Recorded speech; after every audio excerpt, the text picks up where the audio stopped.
Most men don't see the collapse coming because they're too busy reacting today. Wealthy men understand that the greatest threats accumulate silently across decades of compounding negligence. Right now, across America, pension systems are approaching mathematical bankruptcy, while politicians pretend it doesn't exist. This isn't speculation. This is accounting, and the numbers don't care about your feelings. Luxonians today, we're exposing the pension crisis that will reshape wealth taxation and sovereignty forever. The system is designed to hide this truth until it's too late to escape. State and municipal pension funds are underfunded by roughly $4 trillion, according to independent analysis. $4 trillion of promises made to workers that don't exist in any vault anywhere. The Wall Street Journal documented how states like Illinois, New Jersey, and Connecticut face impossible obligations. These aren't distant problems. These are financial time bombs with fuses already burning down completely. Most men hear these numbers and assume it doesn't affect them because they're not employees. That assumption will cost them everything they've built over the next 10 years of adjustment. Luxonians understand this clearly. When governments can't pay promises, they don't admit defeat, they extract. You are the producer, you are the target, you are holding assets. They can tax. Pension crises don't bankrupt governments first. They bankrupt the wealth creators, funding those governments through extraction. Property taxes rise, income taxes rise, business fees rise, and the hole gets deeper regardless. Bloomberg reported that pension contribution rates for some municipalities have tripled in 15 years alone. That money comes from somewhere, and that somewhere is your business, your property, your wealth. This is why sovereign men don't just build wealth. They build portable, protected, strategically positioned. Let's break down the mathematics so you understand why this system cannot survive its promises. Most state pensions assume 7 to 8% annual returns on their investments to meet obligations. The actual returns over the last 2 decades have been closer to 5% after fees. That gap compounds catastrophically over 30 years of underfunding, creating liabilities that become mathematically impossible.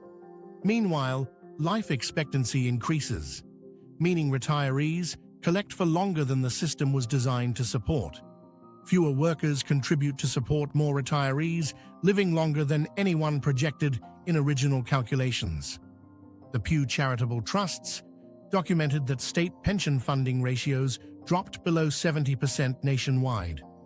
70 cents on the dollar for promises already made to people who've already worked careers.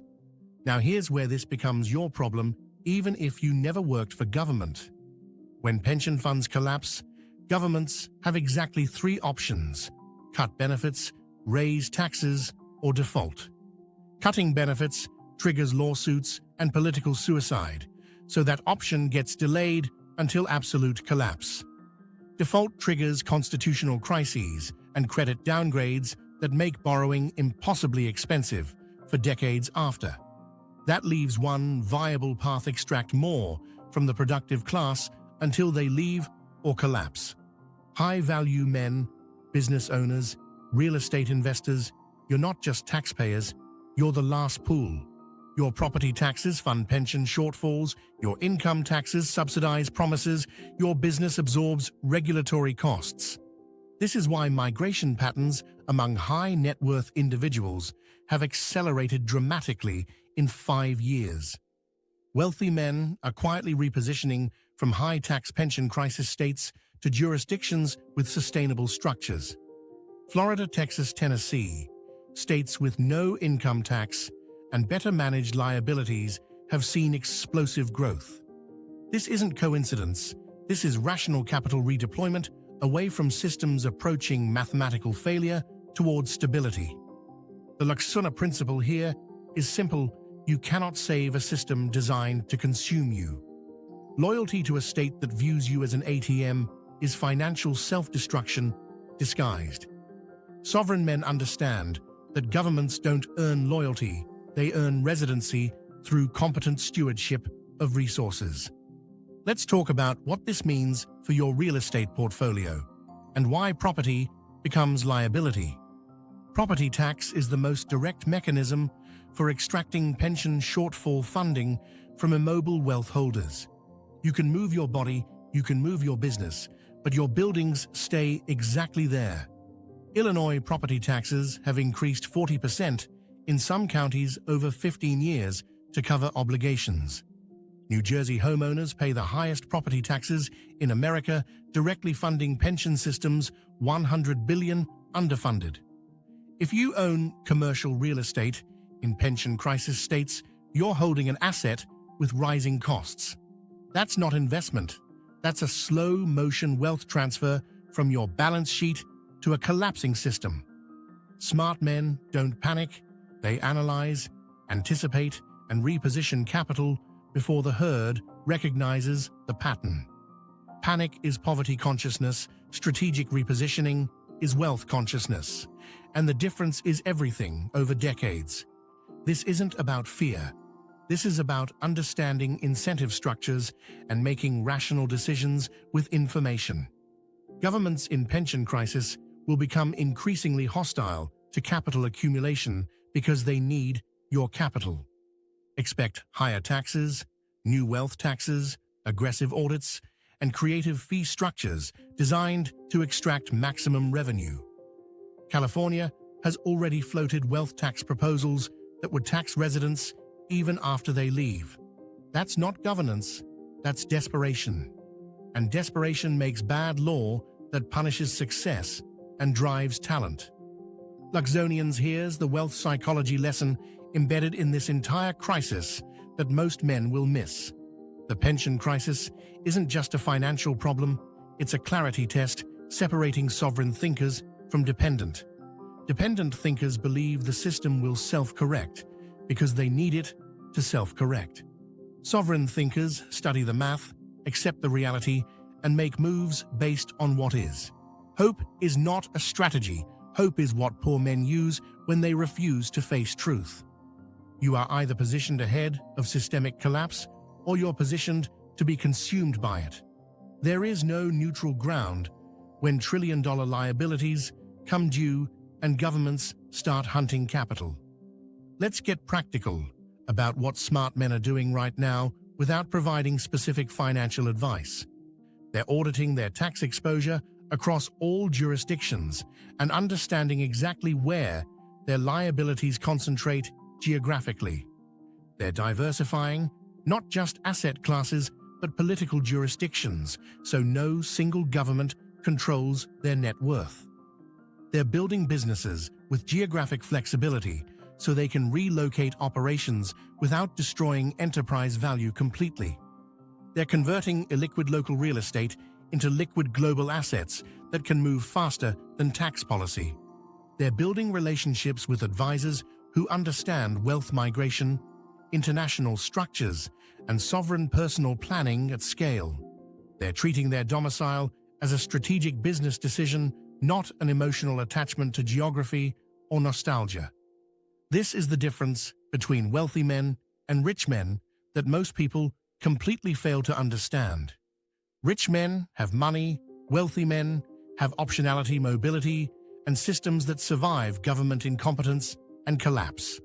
Rich men get trapped by their assets, wealthy men get liberated by their structures and strategic thinking. The pension crisis will create two classes, those who saw it coming and repositioned, and those who didn't. One class will preserve and compound wealth across the next 20 years of fiscal chaos and restructuring. The other class will watch their net worth get systematically harvested to fund promises they never made. Now let's address the identity shift required to navigate this landscape successfully without losing your soul. Leaving a state isn't betrayal, it's rational response to a system that broke its social contract. You don't owe loyalty to a government that views your success as a problem to solve. Sovereign men understand that their obligation is to their family, their legacy, their mission, not geography. The man who stays in a collapsing jurisdiction out of misplaced loyalty becomes a cautionary tale.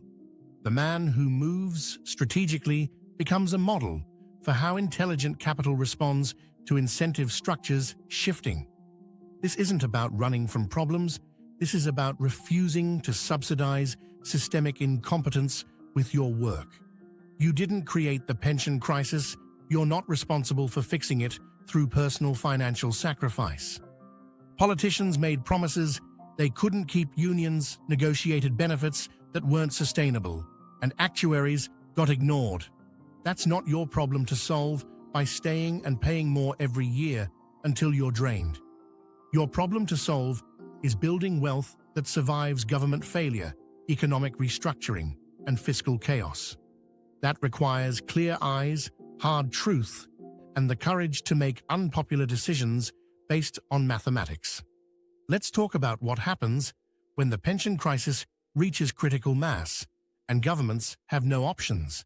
States will implement capital controls, exit taxes, and retroactive tax changes targeting wealth that tries to leave. They'll create new categories of taxable events specifically designed to capture high net worth individuals in transition. They'll audit aggressively, challenge deductions creatively, and use legal pressure to extract maximum revenue from available targets. This isn't conspiracy theory. This is observable pattern in every jurisdiction facing similar fiscal collapse throughout history. Greece, Puerto Rico, Detroit. These aren't distant examples. These are blueprints for what desperate governments do. Smart men study history and position ahead of predictable patterns. Weak men wait and hope history doesn't repeat. What separates men who survive collapse from men who rise through it is internal, not external. The economics are clear. The numbers don't lie, but most men will still panic when it arrives. If you want the mindset architecture behind this episode, the internal operating system that keeps you calm, I just released a new private Patreon drop titled The Sovereign Mindset: How Men Build Wealth When Systems Collapse. It's the deeper internal work that matches this external breakdown, the psychology wealthy men use when everything shifts. This is about identity shift, emotional sovereignty, and the anti-fragile thinking that lets you lead while others freeze. It's about becoming the man who stays grounded, clear-minded, and strategically positioned when the herd is panicking. Patreon is where we build the internal wealth consciousness that makes external wealth inevitable, regardless of conditions outside. The Luxona mindset upgrade here is profound and separates men who build dynasties from men who lose everything. You are not a subject, you are a sovereign individual with agency, choice, and the right to position strategically. Your wealth is not the government's emergency fund. Your success is not society's bailout for decades of incompetence. You have permission to protect what you've built, to move where you're valued, to refuse extraction disguised as duty. This isn't selfishness, this is self-preservation, and self-preservation is the foundation of every legacy worth building. The man who sacrifices his wealth to a collapsing system doesn't save anyone, he just becomes poor too. The man who preserves and compounds his wealth creates opportunity, employment, and value for generations after him. Luxonians. The pension crisis is not a problem to fear, it's a pattern to understand and outmaneuver. Most men will remain blind until the tax bills arrive, and their wealth is already trapped by new laws. You have time right now to audit, analyze, and position before the crisis reaches mainstream awareness and borders close. Use this time wisely, not frantically, with strategic counsel and clear-eyed assessment of your entire financial life. The greatest wealth transfers in history happen during systemic collapse, when informed capital repositions and uninformed capital gets consumed. You're either studying the map right now, or you'll be learning geography lessons through expensive experience later. This is what sovereign thinking looks like in practice. Calm assessment, rational response, strategic execution without drama. No panic, no fear, no conspiracy theories, just mathematics and the courage to act on what the math reveals. The pension crisis will bankrupt millions because millions of men refuse to see clearly what's already visible. They'll stay in place, pay the rising taxes, complain about unfairness, and lose everything they worked for. Or they'll wake up, study the landscape, make hard decisions, and build wealth that survives government failure. Luxonians, you already know which path you're walking because you're here listening, thinking, and positioning for decades ahead. Welcome to Luxona, where men refuse to play small.